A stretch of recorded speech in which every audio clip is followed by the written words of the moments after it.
Bom dia a todos, vamos dando sequência aí à nossa 7ª edição do FAEG Senar Interage. Agora vamos passar para a parte de análise de mercado. Hoje a gente vai fazer uma análise do mercado de boi e do mercado de soja, também trazendo alguns números sobre a nova safra brasileira. Vou passar a palavra aqui para a Cristiane Rossi, assessora técnica da FAEG, que vai fazer sua explanação sobre o mercado bovino. Bom dia a todos que estão participando aí conosco. Essa semana, ontem, especificamente, nós tivemos a divulgação dos dados de rebanho do IBGE, como o Edson comentou, né? É uma pesquisa realizada em todo o Brasil, e onde até, inclusive, para conhecimento de vocês, existe um grupo, né, o GESEA, que é um grupo de acompanhamento dessas estatísticas. Ele é mais eficiente na parte de agricultura, a pecuária está começando agora. E para esse ano, já é o segundo ano, aliás, né, o IBGE também aumentou aí as suas pesquisas para a área de peixe.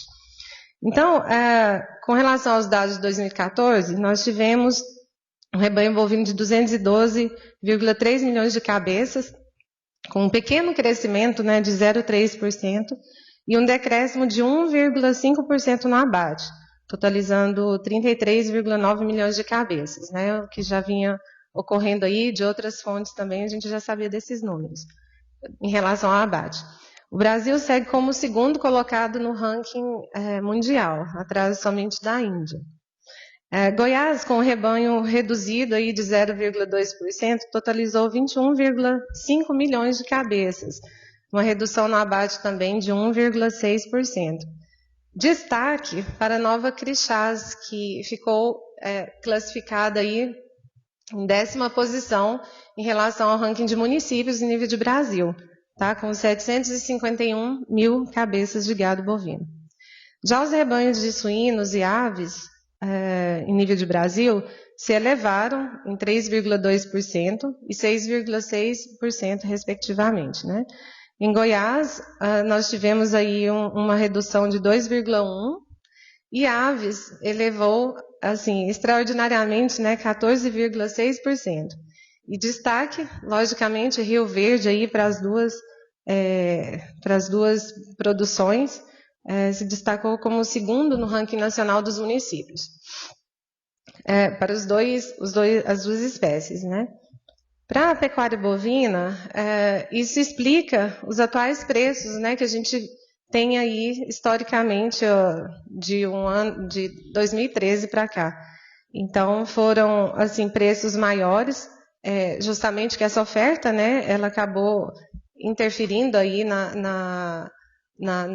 influenciando na questão dos preços, mas a demanda, que ainda, tanto a interna quanto a externa, foi aceitando esses níveis maiores de preços, né?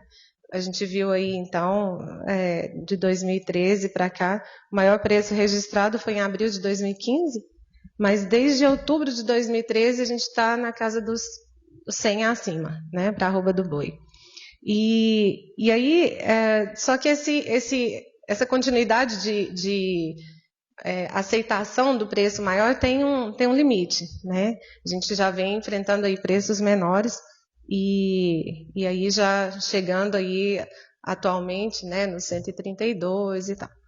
Mas tanto o preço influenciado aí por essa situação econômica, né, acabou reduzindo.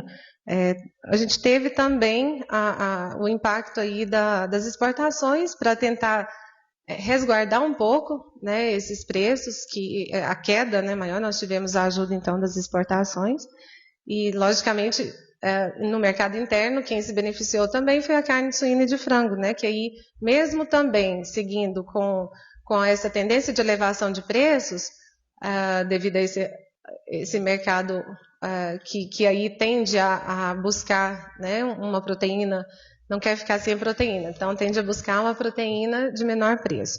Então também se beneficiou, né? E então as exportações ajudaram, né, o setor a manter preços mais estáveis e não ter uma queda brusca.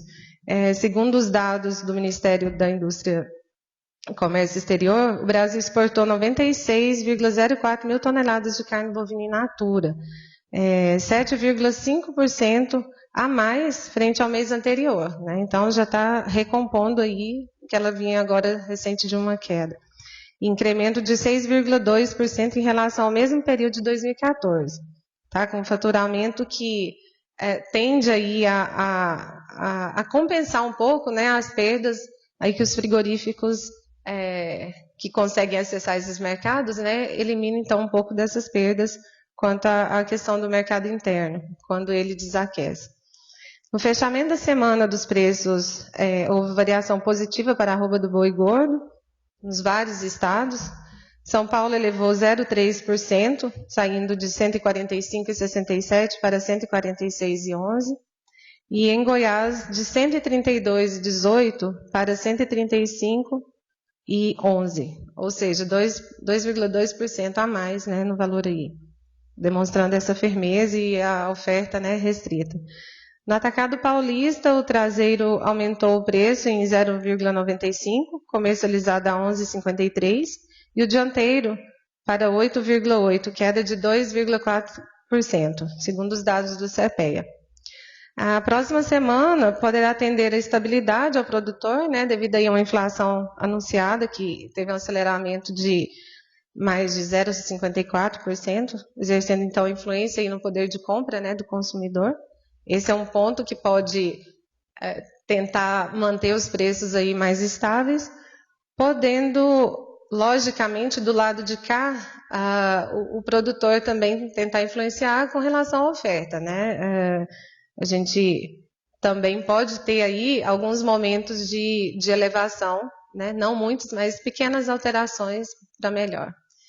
Então é isso, obrigada. Muito obrigado, Cristiane. Vamos passar agora para a análise do mercado de soja, principalmente. E hoje é um dia bastante interessante aí para esse mercado, já que a gente já teve hoje pela manhã o primeiro levantamento da Conab para a nova safra brasileira, a safra de grãos brasileira. E hoje à tarde, por volta das 13 horas, é esperado mais um relatório aí do Departamento de Agricultura americano. E os números que vierem aí nesse relatório podem sim impactar diretamente o mercado. O mercado em Chicago, na Bolsa de Chicago, falando aí da soja, ele nessa semana foi se posicionando muito dentro da expectativa aí por esse novo relatório agora dessa sexta-feira. No início da semana a gente teve um crescimento, principalmente os compradores aí se posicionando no mercado frente a uma estimativa altista para esse relatório de hoje. As expectativas da grande maioria das consultorias mundiais aí que atuam no mercado é de redução nos patamares de produtividade, de produção e de estoques nos Estados Unidos. Então a gente observou uma semana que se iniciou com maiores altas. No dia de ontem, na quinta-feira, já com aí estimativas e preocupações em relação a números talvez mais conservadores por parte do USDA, esse mercado caiu um pouco, mas no acumulado aí da abertura da semana até o fechamento de ontem, a gente tem um mercado em alta. Para os contratos de novembro de 2015, a gente passou de um patamar de 8,74 no fechamento da última sexta-feira e abriu o mercado hoje por volta de 8,81 dólares por bushel.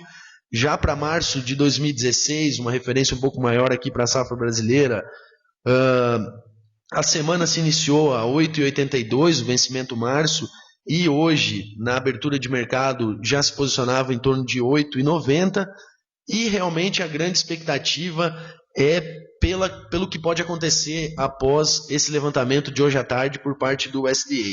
O que pesa sobre as altas, não deixam com que essas altas sejam tão consistentes, é o contínuo avanço da colheita norte-americana. Na última semana, em função de um clima mais favorável, mais seco, em grande parte dos Estados Unidos, a colheita avançou bem rapidamente, a gente chegou a 42% da colheita de soja já concluída.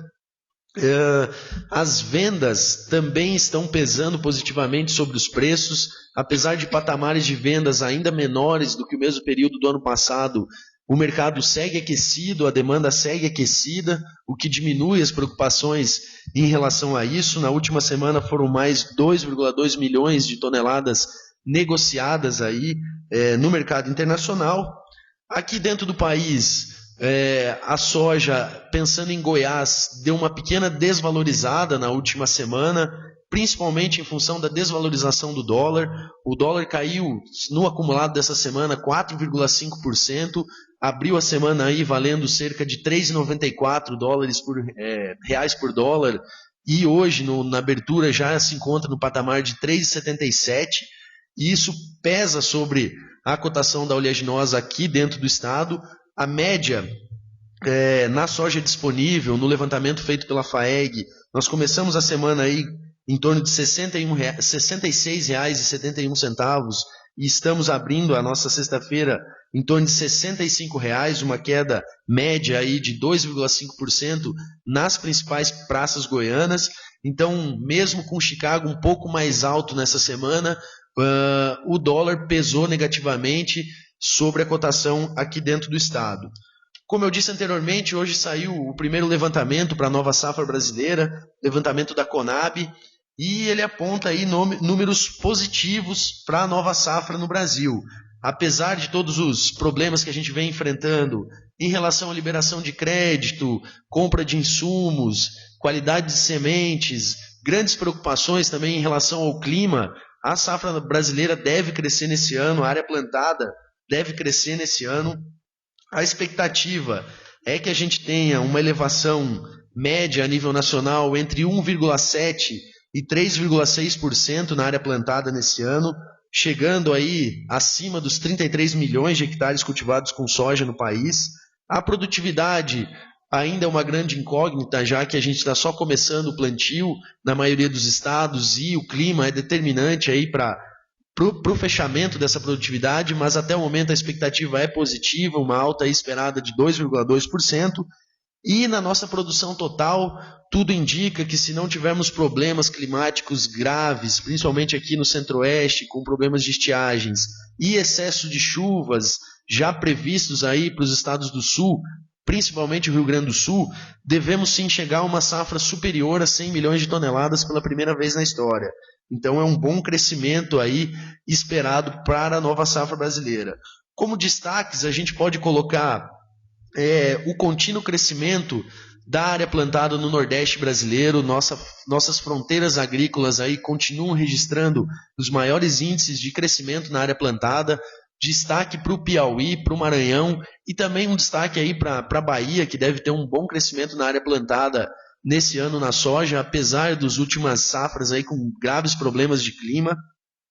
Um destaque negativo foi o Rio Grande do Sul, que no levantamento da Conab foi o único que deve apresentar redução na produção esperada, e isso se dá em grande parte pela previsão de excesso de chuva e em função do El Niño bem presente nesse ano. Goiás é um dos maiores destaques na elevação da produção nesse ano, junto com o Distrito Federal. Goiás vem de 2 safras aí com perdas acumuladas de cerca de 15% a cada safra na produção total do estado, e nesse ano a estimativa inicial é de um crescimento de até 20% na nossa produção total. O plantio ainda aqui no Centro-Oeste e em Goiás segue bastante lento, concentrado ainda em áreas com irrigação, áreas de pivô central, já que as chuvas ainda não estão firmes e consistentes para um avanço mais significativo. Os produtores estão cautelosos, já temos alguns plantios ocorrendo em sequeiro, principalmente na região sudoeste, no extremo sudoeste, lá na região de Chapadão, Mineiros, mas ainda muito, muito lento o nosso plantio. As expectativas para a próxima semana não são tão favoráveis em relação ao volume de chuvas, mas é claro que a gente vai ter que aguardar e ver como isso vai se desenrolar. Já começam as preocupações com esse atraso, principalmente pensando na nossa safrinha, pensando no algodão safrinha, no milho safrinha. Esse atraso na soja pode aí estreitar a janela de plantio lá na frente, lá em janeiro, fevereiro, para o milho e para o algodão.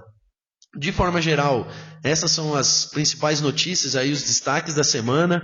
Lembrando que a gente tem que ficar atento aí ao mercado, principalmente a esse levantamento hoje, que deve sair por volta das 13 horas. Após esse levantamento, o mercado, dependendo da variação nos números, o mercado pode sofrer mudanças consideráveis e mudar um pouco os patamares. Então a gente tem que ficar atento, e a FAEG e o Senar vai dar esse acompanhamento e repassando as informações através das nossas análises em nosso site. Eu quero agradecer aqui o Edson, a Cristiane pela participação nessa manhã, agradecer a todos que nos assistem aí pela internet, agradecer as perguntas enviadas e deixar o convite para na próxima sexta-feira estar aqui com a gente novamente na próxima edição do Sistema FAEG Senar Interage.